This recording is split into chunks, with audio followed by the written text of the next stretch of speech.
Friends, स्वागत है आप सभी का आपके यूट्यूब चैनल ट्रिकी गुरुजी में। आप सब कैसे हैं? उम्मीद आप सब अच्छे और स्वस्थ होंगे। तो फ्रेंड, आज का जो टॉपिक होने वाला है वह भारतीय संविधान के प्रमुख अनुच्छेदों से संबंधित होने वाला है, क्योंकि इस टॉपिक से रिलेटेड कई बार प्रत्येक प्रतियोगी परीक्षाओं में एक या दो अनुच्छेद तो पूछे ही जाते हैं। तो फ्रेंड, आज के इस टॉपिक द्वारा जितने भी अनुच्छेद पूर्व प्रतियोगी परीक्षाओं में पूछे गए उन सभी अनुच्छेदों को शामिल किया गया है। तो फ्रेंड, आज के जो ये टॉपिक है इससे कुल 150 प्रश्न शामिल किए गए हैं। वीडियो ज़्यादा लंबी ना हो इसलिए इसको 3 पार्ट में डिवाइड किया गया है। तो फ्रेंड, आज हम पहले पार्ट को शुरू करेंगे। इससे पहले जो भी भाई बहन हमारे साथ नए जुड़े हुए वह चैनल को सब्सक्राइब कर लेंगे और बेल आइकन को भी प्रेस कर देंगे, जिससे हमारे आने वाली अगली वीडियो का नोटिफिकेशन आप सभी को तुरंत प्राप्त हो सके। तो चलिए फ्रेंड, बिना देर के हुए शुरू करते हैं आज के इस टॉपिक के पहले पार्ट से।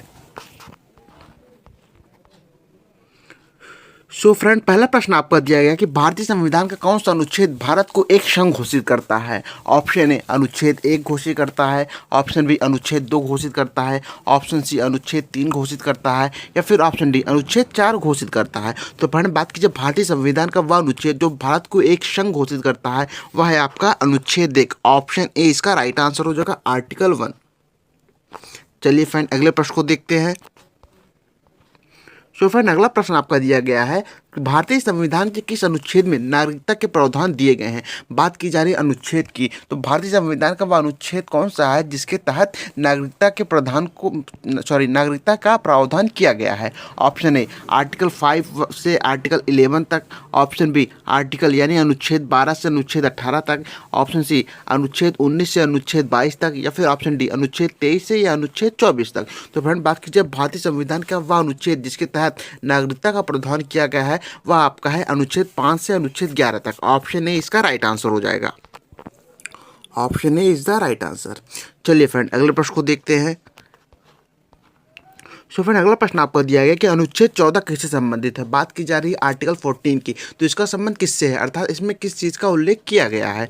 ऑप्शन ए समानता के अधिकार को, ऑप्शन बी स्वतंत्रता के अधिकार को, ऑप्शन सी सांस्कृतिक तथा शैक्षिक अधिकार को, या फिर ऑप्शन डी धर्म की स्वतंत्रता के अधिकार को। तो फ्रेंड, बात कीजिए आर्टिकल 14, इसके तहत समानता के अधिकार का उल्लेख किया गया है। ऑप्शन ए इसका राइट आंसर हो जाएगा, समानता का अधिकार। चलिए फ्रेंड, अगले प्रश्न को देखते हैं। सो फ्रेंड, अगला प्रश्न आपका दिया गया कि संविधान में अभिव्यक्ति की स्वतंत्रता किस अनुच्छेद में दी गई है? अर्थात बात की जाए संविधान में उल्लेखित वह अनुच्छेद जिसके तहत अभिव्यक्ति की स्वतंत्रता का उल्लेख किया गया है। ऑप्शन ए अनुच्छेद 17 के तहत, ऑप्शन बी अनुच्छेद 19 के तहत, ऑप्शन सी अनुच्छेद 21 के तहत, या फिर ऑप्शन डी अनुच्छेद 25 के तहत। तो फ्रेंड, बात की जाए संविधान के वह अनुच्छेद जिसके तहत अभिव्यक्ति की स्वतंत्रता का व्याख्या किया गया है तो वह हो जाएगा आपका आर्टिकल 19। ऑप्शन बी इसका राइट आंसर हो जाएगा, अनुच्छेद 19। चलिए फ्रेंड, अगले प्रश्न को देखते हैं।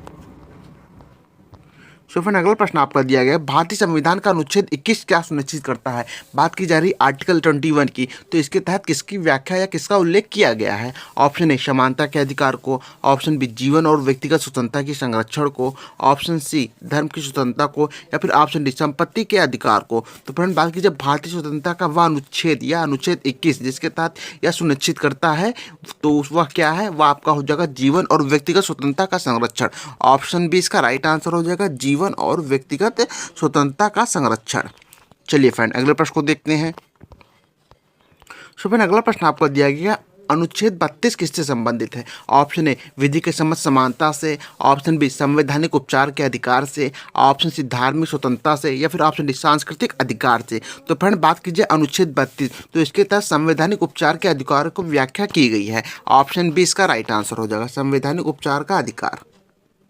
तो फ्रेंड, आज का जो टॉपिक है इससे रिलेटेड जितने भी प्रश्न अब तक पूर्व प्रतियोगी परीक्षाओं में बने हुए हैं उन सभी प्रश्नों को शामिल किया गया है। तो इस टॉपिक को आप अच्छे से अच्छे कवर कर लीजिएगा, जिससे आपके आने वाले आगामी परीक्षाओं में इनसे रिलेटेड कोई भी क्वेश्चन आपसे ना छूटे। चलिए फ्रेंड, अगले प्रश्न को देखते हैं। तो फ्रेंड, अगला प्रश्न आपको दिया गया संविधान का अनुच्छेद 44 किससे संबंधित है? बात की जा रही है आर्टिकल 44 से, तो इसका संबंध किसके साथ है? ऑप्शन ए समान नागरिक संहिता, ऑप्शन बी धर्म की स्वतंत्रता, ऑप्शन सी समानता का अधिकार, या फिर ऑप्शन डी शिक्षा का अधिकार। तो फ्रेंड, बात की जाए संविधान का अनुच्छेद 44 है, इसका जो संबंध है यह आपका है समान नागरिक संहिता से। ऑप्शन ए इसका राइट आंसर हो जाएगा, समान नागरिक संहिता। चलिए फ्रेंड, अगले प्रश्न को देखते हैं। सो फ्रेंड अगला प्रश्न आपका दिया गया अनुच्छेद 51 किससे संबंधित है। ऑप्शन ए मौलिक अधिकारों से संबंधित है, ऑप्शन बी नीति निर्देशक तत्व से संबंधित है, ऑप्शन सी मौलिक कर्तव्य से संबंधित है, या फिर ऑप्शन डी राज्य नीति से संबंधित है। तो फ्रेंड बात कीजिए आर्टिकल 51, तो इसका जो संबंध है यह आपका है मौलिक कर्तव्य से अर्थात फंडामेंटल ड्यूटी से। ऑप्शन सी इसका राइट आंसर हो जाएगा, फंडामेंटल ड्यूटी या मौलिक कर्तव्य। Option C is the right answer. चलिए फ्रेंड अगले प्रश्न को देखते हैं। सो फ्रेंड अगला प्रश्न आपका दिया कि अनुच्छेद 356 किससे संबंधित है। बात की जा रही आर्टिकल 356 की, इसका संबंध किसके साथ है। ऑप्शन ए वित्तीय आपातकाल के साथ है, ऑप्शन बी राष्ट्रीय आपातकाल के साथ है, ऑप्शन सी राज्यपाल के पद से संबंधित है, या फिर ऑप्शन डी आपातकालीन शक्तियों से है। तो फ्रेंड बात कीजिए अनुच्छेद 356, तो इसका जो संबंध है वह है आपका राष्ट्रीय आपातकाल से। Option B is the right answer. Option B is the right answer. चलिए फ्रेंड अगले प्रश्न को देखते हैं। तो फिर अगला प्रश्न आपको दिया गया संविधान के किस अनुच्छेद में राष्ट्रपति को अध्यादेश जारी करने का अधिकार दिया गया है। ऑप्शन ए अनुच्छेद 123 है, ऑप्शन बी अनुच्छेद 124 है, ऑप्शन सी अनुच्छेद 125 है, या फिर ऑप्शन डी अनुच्छेद 126 है। तो फ्रेंड बात कीजिए संविधान का वह अनुच्छेद जिसके तहत राष्ट्रपति को अध्यादेश जारी करने का अधिकार दिया गया है वह है आपका आर्टिकल 123। कौन सा? आर्टिकल 123, जो कि आपका ऑप्शन ए में दिया गया है और यही इसका राइट आंसर होगा, आर्टिकल 123। चलिए फ्रेंड अगले प्रश्न को देखते हैं। तो फिर अगला प्रश्न आपका दिया है कि राज्य नीति निर्देशक तत्व किस विभाग में सम्मिलित है। तो बात की जा रही राज्य के नीति निर्देशक सिद्धांत की, तो इसका जो संबंध है वह संविधान के किस भाग से है। ऑप्शन ए भाग 3 से है, ऑप्शन बी भाग 4 से है, ऑप्शन सी भाग 5 से है, या फिर ऑप्शन डी भाग 6 से है। तो फ्रेंड बात कीजिए राज्य नीति निर्देशक तत्व, इसका जो संबंध है वह किससे है। इसका संबंध आपका है भाग 4 से। ऑप्शन बी इसका राइट आंसर हो जाएगा। ऑप्शन बी इसका राइट आंसर हो जाएगा। तो फ्रेंड आप सबको कमेंट करके बताना कि संविधान में कुल कितने भागों को सम्मिलित किया गया है, अर्थात संविधान के अंतर्गत कितने भाग हैं। चलिए फ्रेंड अगले प्रश्न को देखते हैं। तो फ्रेंड अगला प्रश्न आपका दिया गया कि अनुच्छेद 370 किस राज्य को विशेष दर्जा प्रदान करता है। ऑप्शन ए नागालैंड को, ऑप्शन बी मणिपुर को, ऑप्शन सी जम्मू कश्मीर को, या फिर ऑप्शन डी सिक्किम को। तो फ्रेंड बात कीजिए आर्टिकल जो 370 था इसके तहत जम्मू कश्मीर को विशेष राज्य का दर्जा प्राप्त था, ऑप्शन सी, लेकिन अब इसको हटा दिया गया है। चलिए फ्रेंड अगले प्रश्न को देखते हैं। तो फ्रेंड अगला प्रश्न आपका दिया गया कि आर्टिकल या अनुच्छेद 243 से किससे संबंधित है। ऑप्शन ए पंचायती राज से संबंधित है, ऑप्शन बी नगर निगम से संबंधित है, ऑप्शन सी राष्ट्रपति शासन से संबंधित है, या फिर ऑप्शन डी वित्त आयोग से संबंधित है। तो फ्रेंड बात की जा रही है आर्टिकल 243A की, तो इसका जो संबंध है इसका संबंध है आपका पंचायती राज से। ऑप्शन ए इसका राइट आंसर हो जाएगा, पंचायती राज। चलिए फ्रेंड अगले प्रश्न को देखते हैं। सो फ्रेंड अगला प्रश्न आपका दिया गया है अनुच्छेद 324 किससे संबंधित है। ऑप्शन ए न्यायपालिका से संबंधित है, ऑप्शन बी निर्वाचन आयोग से संबंधित है, ऑप्शन सी संसद से संबंधित है, या फिर ऑप्शन डी राज्यपाल से संबंधित है। तो फ्रेंड बात की जा रही आर्टिकल 324 की, तो इसका संबंध जो है इसका संबंध आपका है निर्वाचन आयोग से। ऑप्शन बी इसका राइट आंसर हो जाएगा, अर्थात आर्टिकल 324 के तहत ही भारत के निर्वाचन आयोग की व्याख्या की गई है। चलिए फ्रेंड अगले प्रश्न को देखते हैं। तो फ्रेंड अगला प्रश्न आपका दिया गया है कि संविधान में नीति निर्देशक तत्व कितने अनुच्छेदों में वर्णित है। बात की जा रही है नीति निर्देशक सिद्धांत की, जो कि जिसका उल्लेख भाग 4 में किया गया है।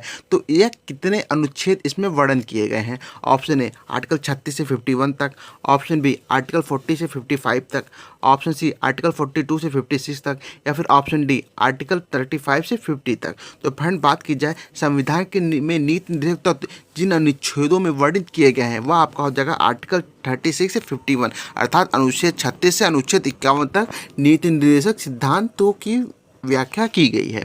चलिए फ्रेंड अगले प्रश्न को देखते हैं।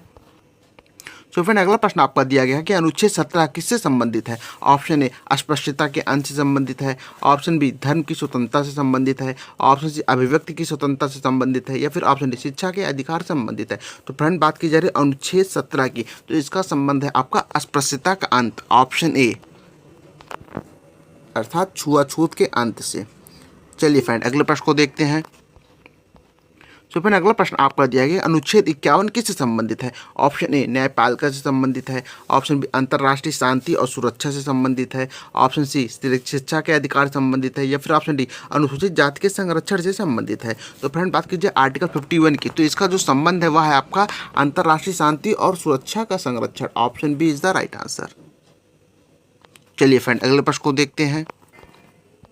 सो फिर अगला प्रश्न आपका दिया गया अनुच्छेद 280 किससे संबंधित है? ऑप्शन ए वित्त आयोग से संबंधित है, ऑप्शन बी चुनाव आयोग से संबंधित है, ऑप्शन सी राष्ट्रपति से संबंधित है, या फिर ऑप्शन डी संसद से संबंधित है। तो फ्रेंड बात कीजिए अनुच्छेद 280, इसका संबंध है आपका वित्त आयोग से। ऑप्शन ए इसका राइट आंसर हो जाएगा, वित्त आयोग।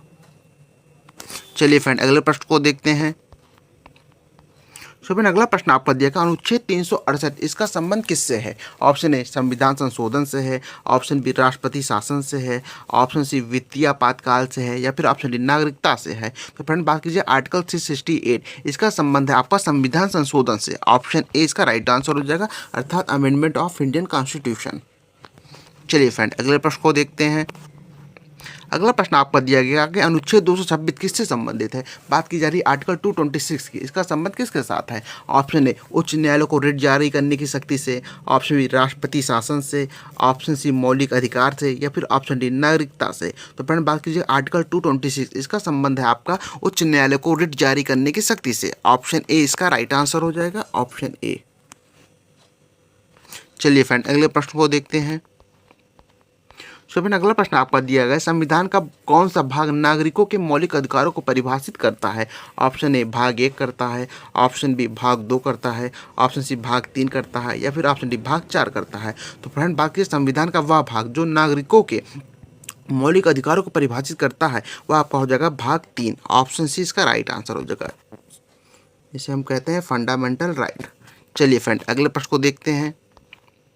अगला प्रश्न आपका दिया गया भारतीय संविधान में कितने मूलभूत अधिकार प्रदान किए गए हैं? अब बात की जा रही मूलभूत अधिकारों की, अर्थात भारतीय संविधान के तहत भारतीय नागरिकों को कितने मूलभूत अधिकार प्रदान किए गए हैं? ऑप्शन ए 5 किए गए हैं, ऑप्शन बी 6 किए गए हैं, ऑप्शन सी 7 किए गए हैं, या फिर ऑप्शन डी 8 किए गए हैं। तो बात कीजिए भारतीय संविधान में जितने मूल अधिकार भारतीय नागरिकों को प्राप्त है उनकी संख्या कुल 6 है, जो कि आपका ऑप्शन बी में दिया गया है, और यही इसका राइट आंसर हो जाएगा, option 6, sorry option B is 6। चलिए फ्रेंड अगले प्रश्न को देखते हैं।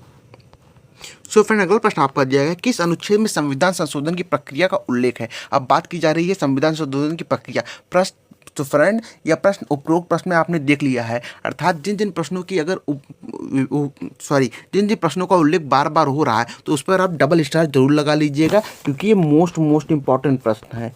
तो फ्रेंड इसका उत्तर आप सब जानते ही हैं कि भारतीय संविधान में अनुच्छेद में जिस संविधान संशोधन की प्रक्रिया का उल्लेख किया गया है वह आपका हो जाएगा 368, जो कि आपका ऑप्शन ए में दिया गया, और ये इसका राइट आंसर हो जाएगा, आर्टिकल 368। चलिए फ्रेंड अगले प्रश्न को देखते हैं। तो फ्रेंड अगला प्रश्न आपका दिया है संविधान का प्रस्तावना किससे प्रेरित है? ऑप्शन ए अमेरिकी संविधान से प्रेरित है, ऑप्शन बी ब्रिटिश संविधान से प्रेरित है, ऑप्शन सी आयरिश संविधान से प्रेरित है, या फिर ऑप्शन डी रूसी संविधान से प्रेरित है। तो फ्रेंड बात कीजिए संविधान की जो प्रस्तावना है यह प्रेरित है आपके अमेरिकी संविधान से, अर्थात यह लिया गया आपके अमेरिका के संविधान से। ऑप्शन ए इसका राइट आंसर हो जाएगा। चलिए फ्रेंड अगले प्रश्न को देखते हैं। तो फ्रेंड अगला प्रश्न आपका दिया गया भारत के प्रथम राष्ट्रपति कौन थे? ये सब आप तो कॉमन क्वेश्चन है, इसका उत्तर आप सब जानते होंगे, तो इसका उत्तर आप सब कमेंट करके बताएंगे कि भारत के प्रथम राष्ट्रपति कौन थे। चलिए फ्रेंड अगले प्रश्न को भी देखते हैं। तो फ्रेंड अगला प्रश्न आपका दिया संविधान सभा के अस्थायी अध्यक्ष कौन थे? Option A doctor Bhimrao Ambedkar थे, ऑप्शन बी जवाहरलाल नेहरू थे, option C doctor Rajendra Prasad थे, या फिर ऑप्शन डी सरदार वल्लभ भाई पटेल थे। तो फ्रेंड बात की जा रही है संविधान सभा के अस्थायी अध्यक्ष की, तो संविधान सभा के जो अस्थायी अध्यक्ष थे वो आपके थे doctor Rajendra Prasad. Option C इसका राइट आंसर हो जाएगा। चलिए फ्रेंड अगले प्रश्न को देखते हैं। तो फ्रेंड अगला प्रश्न आपको दिया गया भारतीय संविधान का सबसे बड़ा स्रोत क्या है? ऑप्शन ए ब्रिटिश संविधान, ऑप्शन बी अमेरिकी संविधान, ऑप्शन सी आयरिश संविधान, या फिर ऑप्शन डी भारत सरकार अधिनियम 1935। तो फ्रेंड बात कीजिए जो भारतीय संविधान का जो सबसे बड़ा स्रोत है, ऑप्शन डी भारत सरकार अधिनियम 1935। Option D is the right answer. चलिए फ्रेंड अगले प्रश्न को देखते हैं। सो फ्रेंड अगला प्रश्न आपका दिया है संविधान का कौन सा भाग राज्य के नीति निर्देशक सिद्धांतों से संबंधित है, अर्थात डायरेक्टिव प्रिंसिपल से संबंधित है? ऑप्शन ए भाग 3 है, ऑप्शन बी भाग 4 है, ऑप्शन सी भाग 5 है, या फिर ऑप्शन डी भाग 6 है। तो फ्रेंड बात कीजिए संविधान के वह भाग जिसके तहत राज्य के नीति निर्देशक सिद्धांतों की व्याख्या की गई है वह हो जाएगा आपका भाग 4। ऑप्शन बी इसका राइट आंसर हो जाएगा। चलिए फ्रेंड अगले प्रश्न को देखते हैं। सो फिर अगला प्रश्न आपको दिया गया, किस अनुच्छेद के तहत राष्ट्रपति को आपातकाल की घोषणा करने का अधिकार है? ऑप्शन ए अनुच्छेद 352 के तहत, ऑप्शन बी अनुच्छेद 356 के तहत, ऑप्शन सी अनुच्छेद 360 के तहत, या फिर ऑप्शन डी अनुच्छेद 368 के तहत। तो फ्रेंड बात की जाए वह अनुच्छेद जिसके तहत राष्ट्रपति को आपातकाल की घोषणा करने का अधिकार प्राप्त है वह हो जाएगा आपका 352। ऑप्शन ए इसका राइट आंसर हो जाएगा, आर्टिकल 352। चलिए फ्रेंड अगले प्रश्न को देखते हैं। सो फिर अगला प्रश्न आपका दिया है, भारतीय संविधान में कितनी अनुसूचियां हैं? अब बात की जा रही भारतीय संविधान में उल्लिखित अनुसूचियों की, तो उनकी संख्या कितनी है? ऑप्शन ए 10 है, ऑप्शन बी 11 है, ऑप्शन सी 12 है, या फिर ऑप्शन डी 9 है। तो फ्रेंड बात की जाए भारतीय संविधान में जो उल्लिखित अनुसूचियां हैं उनकी कुल संख्या है ऑप्शन सी 12 इसका राइट आंसर हो जाएगा। सो फ्रेंड आपको एक बात बतानी थी कि जो भाई बहन जिनका जीएस और जीके कमज़ोर है उनको याद करने में समस्या आती है, तो उन सभी भाई बहनों के लिए जीके जीएस के विभिन्न टॉपिक से संबंधित ट्रिकी वीडियो भी बना दी गई है, जिसके संबंधित लिंक आप सभी को इस वीडियो के डिस्क्रिप्शन बॉक्स में दे दिया जाएगा तथा जिससे आप सभी को जीके जीएस भी इम्प्रूव हो जाएगा। तो फ्रेंड आप सब जल्दी जाइए और इन सब टॉपिक से रिलेटेड जितने भी वीडियो हैं उनको ट्रिक के माध्यम से याद कर लीजिए, तथा जो भी भाई बहन जो आरओ और एआरओ की तैयारी कर रहे हैं उन सभी भाइयों और बहनों के लिए हिंदी और जीके जीएस के लिए पूर्व प्रतियोगी परीक्षाओं में पूछे गए सभी प्रश्न तथा परीक्षा के दृष्टिगत अति संभावित प्रश्न जो कि पूर्व में तैयारी करने वाले टॉपर्स द्वारा तैयार की गई है उनसे संबंधित वीडियो का लिंक भी आप सभी को इस वीडियो के डिस्क्रिप्शन में मिल जाएगा, जो कि आप सभी की तैयारी को एक निश्चित दिशा देने का कार्य करेगा। तो जाइए और इन सभी टॉपिक के माध्यम से अपनी तैयारी को और मजबूत बनाइए। चलिए फ्रेंड तब अब अगले प्रश्न को देखते हैं। सो फ्रेंड अगला प्रश्न आपका दिया गया, भारतीय संविधान में कितने भाग हैं? ऑप्शन ए 20 भाग हैं, ऑप्शन बी 22 भाग हैं, ऑप्शन सी 25 भाग है, या फिर ऑप्शन डी 18 भाग है। तो फ्रेंड बात कीजिए भारतीय संविधान में कुल भागों की संख्या, तो भागों की संख्या यहाँ पर है कुल 22। ऑप्शन बी इसका राइट आंसर हो जाएगा 22 भाग। चलिए फ्रेंड अगले प्रश्न को देखते हैं। सो फ्रेंड अगला प्रश्न आपका दिया गया कि मौलिक अधिकारों का उल्लंघन होने पर नागरिक किस न्यायालय में जा सकते हैं? ऑप्शन ए उच्च न्यायालय में जा सकते हैं, ऑप्शन बी सर्वोच्च न्यायालय में जा सकते हैं, ऑप्शन सी ए और बी दोनों में, या फिर ऑप्शन डी जिला न्यायालय में। तो फ्रेंड बात कीजिए मौलिक अधिकारों का उल्लंघन होने पर नागरिक जो हैं वह उच्च न्यायालय और सर्वोच्च न्यायालय दोनों जहां जा सकते हैं, अर्थात इस अगर ऑप्शन में सर्वोच्च न्यायालय न दिया होता तो इसका राइट आंसर उच्च न्यायालय हो जाता, लेकिन उच्च न्यायालय और सर्वोच्च न्यायालय दोनों में जा सकते हैं, इसलिए इसका जो राइट आंसर हो जाएगा ऑप्शन सी ए और बी दोनों। चलिए फ्रेंड अगले प्रश्न को देखते हैं। सो फ्रेंड अगला प्रश्न आपका दिया है, कौन सा अनुच्छेद नागरिकों को धार्मिक स्वतंत्रता का अधिकार प्रदान करता है? ऑप्शन ए अनुच्छेद 19 प्रदान करता है, ऑप्शन बी अनुच्छेद 25 प्रदान करता है, ऑप्शन सी अनुच्छेद 32 प्रदान करता है, या फिर ऑप्शन डी अनुच्छेद 44 प्रदान करता है। तो फ्रेंड बात की जाए वह अनुच्छेद जो नागरिकों को धार्मिक स्वतंत्रता का अधिकार प्रदान करता है वह है आपका अनुच्छेद 25। ऑप्शन बी इसका राइट आंसर हो जाएगा, अर्थात आर्टिकल 25 के तहत ही भारतीय नागरिकों को धार्मिक स्वतंत्रता का अधिकार प्राप्त है। चलिए फ्रेंड अगले प्रश्न को देखते हैं। सो फ्रेंड अगला प्रश्न आपका दिया गया, संविधान का कौन सा अनुच्छेद राष्ट्रपति शासन से संबंधित है? ऑप्शन ए अनुच्छेद 356 है, ऑप्शन बी अनुच्छेद 352 है, ऑप्शन सी अनुच्छेद 360 है, या फिर ऑप्शन डी अनुच्छेद 368 है। तो फ्रेंड बात की जाए संविधान का वह अनुच्छेद जो राष्ट्रपति शासन से संबंधित है वह हो जाएगा आपका अनुच्छेद 356। ऑप्शन ए इसका राइट आंसर हो जाएगा अनुच्छेद 356। ऑप्शन ए इसका राइट आंसर हो जाएगा। चलिए फ्रेंड अगले प्रश्न को देखते हैं। अगला प्रश्न क्या कहा गया है? सो फ्रेंड अगला प्रश्न आपका दिया गया कि भारत में वित्त आयोग का गठन कितने वर्षों में किया जाता है? बात की जा रही वित्त आयोग का गठन, तो इसका गठन कितने वर्षों के पश्चात किया जाता है? ऑप्शन ए 3 वर्षों के बाद, ऑप्शन बी 5 वर्षों के बाद, ऑप्शन सी 4 वर्षों के बाद, या फिर ऑप्शन डी 6 वर्षों के बाद। तो फ्रेंड बात कीजिए वित्त आयोग, तो वित्त आयोग का गठन किया जाता है 5 वर्षों के बाद। ऑप्शन बी इसका राइट आंसर हो जाएगा 5 वर्ष। चलिए फ्रेंड अगले प्रश्न को देखते हैं। तो फ्रेंड अगला प्रश्न आपका दिया गया है, संविधान में भाषा संबंधी प्रावधान किस भाग में दिए गए हैं? अब बात की जा रही है संविधान में उल्लेखित भारतीय भाषाओं को, तो इसका प्रावधान किस भाग में किया गया है? ऑप्शन ए भाग 17 में किया गया है, ऑप्शन बी भाग 19 में किया गया है, ऑप्शन सी भाग 15 में किया गया है, या फिर ऑप्शन डी भाग 12 में किया गया है। तो फ्रेंड बाकी संविधान में जो भाषा संबंधी प्रावधान किए गए हैं इसका उल्लेख भाग 17 में किया गया है, जो कि आपका ऑप्शन ए में दिया गया और यही इसका राइट आंसर हो जाएगा। चलिए फ्रेंड अगले प्रश्न को देखते हैं।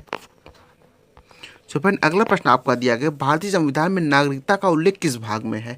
ऑप्शन ए भाग 2 में है, ऑप्शन बी भाग 3 में है, ऑप्शन सी भाग 4 में है या फिर ऑप्शन डी भाग 5 में है। तो फ्रेंड बात की जाए सिटीजनशिप की, तो इसका जो उल्लेख किया गया है वह संविधान के भाग 2 में किया गया है, जो कि आपका ऑप्शन ए में दिया गया और यही इसका राइट आंसर हो जाएगा, भाग 2।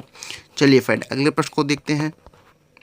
तो फिर अगला प्रश्न आपका दिया अनुच्छेद 51 किससे संबंधित है? ऑप्शन ए मौलिक कर्तव्य से संबंधित है, ऑप्शन बी नीति निर्देशक सिद्धांत संबंधित है, ऑप्शन सी न्यायिक समीक्षा से संबंधित है या फिर ऑप्शन चुनाव आयोग से संबंधित है। तो फ्रेंड बात कीजिए आर्टिकल 51A की, इसका संबंध भी आपका मौलिक कर्तव्य से है, ऑप्शन ए इसका राइट आंसर हो जाएगा। और फ्रेंड इस प्रश्न पर आप स्टार जरूर लगा लीजिएगा। चलिए फ्रेंड अगले प्रश्न को देखते हैं। तो फ्रेंड अगला प्रश्न आपका दिया गया भारत का पहला विधि मंत्री कौन था? ऑप्शन ए जवाहरलाल नेहरू थे, ऑप्शन बी सरदार पटेल थे, option B doctor Bhimrao Ambedkar थे या फिर ऑप्शन डी राजेंद्र प्रसाद थे। तो फ्रेंड बात कीजिए भारत का जो पहला विधि मंत्री था या कानून मंत्री जिसे हम कहते हैं वो कौन थे? वो आपके थे doctor Bhimrao Ambedkar, option C इसका राइट आंसर हो जाएगा, BR अम्बेडकर। चलिए फ्रेंड अगले प्रश्न को देखते हैं। तो फ्रेंड अगला प्रश्न आपका दिया गया भारतीय संविधान के किस अनुच्छेद में अल्पसंख्यकों को अपनी भाषा, लिपि और संस्कृति का संरक्षण देने का अधिकार दिया गया है?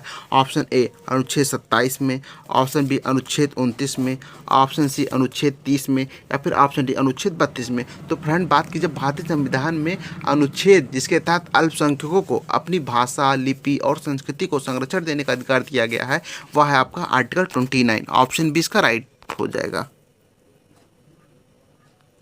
चलिए फ्रेंड अगले प्रश्न को देखते हैं। तो फ्रेंड अगला प्रश्न आपका दिया गया किस अनुच्छेद में समान अवसर के अधिकार का उल्लेख किया गया है? ऑप्शन ए आर्टिकल 14 में, ऑप्शन बी आर्टिकल 15 में, ऑप्शन सी आर्टिकल 16 में या फिर ऑप्शन डी आर्टिकल 17 में। तो फ्रेंड बात की जाए वह अनुच्छेद जिसके तहत समान अवसर के अधिकार का उल्लेख किया गया है वह हो जाएगा आपका आर्टिकल 16, ऑप्शन सी इसका राइट आंसर हो जाएगा। चलिए फ्रेंड अगले प्रश्न को देखते हैं। तो फिर अगला प्रश्न आपका दिया है संविधान में स्वतंत्रता का अधिकार कितने अनुच्छेदों में दिया गया है? बात की जा रही है स्वतंत्रता के अधिकार की, तो इसका वर्णन किन किन अनुच्छेदों में किया गया है? ऑप्शन ए आर्टिकल 14 से आर्टिकल 18 तक, ऑप्शन बी आर्टिकल 19 से आर्टिकल 22 तक, ऑप्शन सी आर्टिकल 23 से 24 तक या फिर ऑप्शन डी आर्टिकल 25 से 28 तक। तो फ्रेंड बाकी संविधान में स्वतंत्रता का अधिकार में जिन अनुच्छेदों में जिनका वर्णन किया गया है वह हो जाएगा आपका आर्टिकल 19 से आर्टिकल 22 अर्थात अनुच्छेद 19 से अनुच्छेद 22 तक, जो कि आपका ऑप्शन बी में दिया गया और यही इसका राइट आंसर हो जाएगा। चलिए फ्रेंड अगले प्रश्न को देखते हैं। तो फ्रेंड अगला प्रश्न आपका दिया गया संविधान के किस अनुच्छेद के तहत राष्ट्रपति को आपातकाल लगाने का अधिकार प्राप्त है? ऑप्शन ए अनुच्छेद 352 के तहत, ऑप्शन बी अनुच्छेद 356 के तहत, ऑप्शन सी अनुच्छेद 360 के तहत या फिर ऑप्शन डी उपरोक्त सभी। तो फ्रेंड जो इसका राइट आंसर हो जाएगा ऑप्शन डी उपरोक्त सभी, अर्थात बात की जाए ऑप्शन सी 360 का तो इसके तहत वित्तीय अपराध लगता है, ऑप्शन बी 356 का इसका राष्ट्रपति शासन राष्ट्रीय अपराध लगता है और अनुच्छेद 352 ये राष्ट्रपति शासन लगता है। चलिए फ्रेंड अगले प्रश्न को देखते हैं। सो फ्रेंड अगला प्रश्न आपका दिया गया कि मौलिक कर्तव्यों का उल्लेख भारतीय संविधान में किस अनुच्छेद में किया गया है? अब बात की जा रही मौलिक कर्तव्य की, तो ये आप सब जानते हैं कि इसका उल्लेख संविधान के किस अनुच्छेद में किया गया है, क्योंकि उपरोक्त प्रश्न में यह क्वेश्चन कराया जा चुका है, तो इसका आंसर आप सब कमेंट में जरूर बताएंगे। चलिए फ्रेंड अगले प्रश्न को देखते हैं। सो फ्रेंड अगला प्रश्न आपका दिया गया है कि संविधान में सामान्य नागरिक संहिता का उल्लेख किस अनुच्छेद में किया गया है? ऑप्शन ए अनुच्छेद 40 में किया गया है, ऑप्शन बी अनुच्छेद 44 में किया गया है, ऑप्शन सी अनुच्छेद 45 में किया गया है या फिर ऑप्शन डी अनुच्छेद 46 में किया गया है। तो फ्रेंड बात कीजिए संविधान में जो सामान्य नागरिक संहिता है इसका उल्लेख किया गया है आर्टिकल 44 में, ऑप्शन बी इसका राइट आंसर हो जाएगा। सो फ्रेंड जो प्रश्न आपको रिपीट होते हुए मिल रहे हैं इन सभी प्रश्नों को आप बहुत ही अच्छे तरीके से कर लीजिएगा तथा उन सभी प्रश्नों पर आप डबल स्टार जरूर लगाइएगा, क्योंकि ये सभी प्रश्न मोस्ट इम्पॉर्टेंट होने वाले हैं। चलिए फ्रेंड अगले प्रश्न को देखते हैं। तो फिर अगला प्रश्न आपका दिया गया भारतीय संविधान के अनुच्छेद 21 में क्या उल्लिखित है? बात की जा रही है आर्टिकल 21 में, तो इसमें किसका उल्लेख किया गया है? ऑप्शन ए जीवन और व्यक्तिगत स्वतंत्रता के अधिकार का, ऑप्शन बी शिक्षा के अधिकार का, ऑप्शन सी समानता के अधिकार का या फिर ऑप्शन डी शोषण के विरुद्ध अधिकार का। तो फ्रेंड बात की जाए भारतीय संविधान के आर्टिकल 21 में इसमें उल्लेख किया गया है आपके जीवन और व्यक्तिगत स्वतंत्रता के अधिकार का, ऑप्शन ए इसका राइट आंसर हो जाएगा। चलिए फ्रेंड अगले प्रश्न को देखते हैं। सो फिर अगला प्रश्न आपको दिया गया कि राज्यसभा में राष्ट्रपति द्वारा कितने सदस्यों का मनोनयन किया जाता है। ऑप्शन ए 12 सदस्यों का, ऑप्शन बी 10 सदस्यों का, ऑप्शन बी 14 सदस्यों का, या फिर ऑप्शन डी 15 सदस्यों का। तो फ्रेंड बात की जाए राज्यसभा में राष्ट्रपति द्वारा जितने सदस्यों का मनोनयन किया जाता है उनकी कुल संख्या आपका 12 है। ऑप्शन ए इसका राइट आंसर हो जाएगा। चलिए फ्रेंड अगले प्रश्न को देखते हैं। तो फ्रेंड अगला प्रश्न आपको दिया गया संविधान के किस अनुच्छेद में शिक्षा का अधिकार दिया गया है। तो फ्रेंड ये भी प्रश्न आपका उपरोक्त प्रश्न में पूछा गया है, तो इसका जो राइट आंसर हो जाएगा वो हो जाएगा आपका आर्टिकल 21A। ऑप्शन बी इसका राइट आंसर हो जाएगा। और इस प्रश्न पर भी आप लोग डबल स्टार जरूर लगा लीजिएगा, क्योंकि ये भी आपके मोस्ट इम्पॉर्टेंट होने वाला है। चलिए फ्रेंड अगले प्रश्न को देखते हैं। अगला प्रश्न आपका दिया गया संविधान के किस भाग में राजनीति के निर्देशक सिद्धांत का उल्लेख है। फ्रेंड ये भी आपका रिपीटेड प्रश्न है, तो इस पर भी आप डबल स्टार लगा लीजिएगा। तो इसका जो राइट आंसर हो जाएगा वह क्या हो जाएगा, इसका जो राइट आंसर हो जाएगा आपका ऑप्शन सी भाग 4। चलिए फ्रेंड अगले और इस पार्ट के आखिरी प्रश्न को देखते हैं। आखिरी प्रश्न आपका दिया भारतीय संविधान में पहली बार संशोधन कब किया गया। तो मोस्ट इंपॉर्टेंट फ्रेंड कई बार रिपीट हुआ है, तो इस पर भी आप डबल स्टार जरूर लगाइएगा। तो फ्रेंड इसका जो राइट आंसर हो जाएगा वो हो जाएगा आपका 1951। ऑप्शन ए इसका राइट आंसर हो जाएगा 1951। Option A is the right answer. तो फ्रेंड आज के इस टॉपिक का जो ये पहला पार्ट था यार यहीं समाप्त होता है। इसके अगले पार्ट को देखने के लिए आप वीडियो पर बने रहिए, तथा जो भी भाई बहन हमारे साथ नए हुए चैनल को सब्सक्राइब जरूर कर लेंगे और बेल आइकन को भी प्रेस कर देंगे, जिससे हमारे आने वाली अगली वीडियो का नोटिफिकेशन आप सभी को तुरंत प्राप्त हो सके। धन्यवाद।